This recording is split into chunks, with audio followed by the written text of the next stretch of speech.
Welcome to our channel. Today we how to reset your Mailchimp integration, quick tutorial step by step clearly. To reset your Mailchimp integration, begin by logging into your Mailchimp account. Navigate to the account settings by clicking on your profile icon in the bottom left corner. Select account from the drop-down menu. In the account page, look for the extras section on the top navigation bar.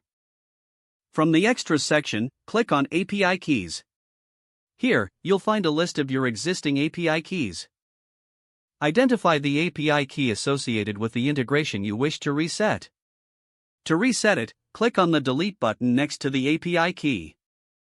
Confirm the deletion when prompted. After you delete the API key, return to the API keys page. Click on the Create a Key button to generate a new API key. Once your new API key is created, copy the key by clicking the copy icon next to it. Now that you have your new API key, head to the application that integrates with Mailchimp. Access the integration settings within that application. Locate the field where you can input your Mailchimp API key.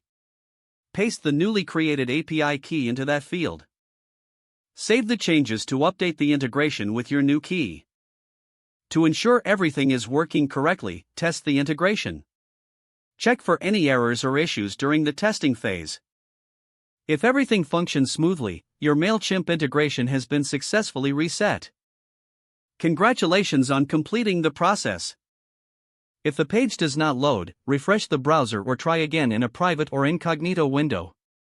Make sure you are using the correct email address, then retype it carefully to avoid small typos. If your password is not accepted, use the reset option and create a new strong password you can remember. Check your spam folder for verification or security emails, then complete any requested confirmation steps. Enable two-factor authentication if available to improve account security and reduce unauthorized access risk. After signing in, review your profile details so your contact information and settings are accurate and current. If you see an error message, note it down and try again after restarting your device and internet connection.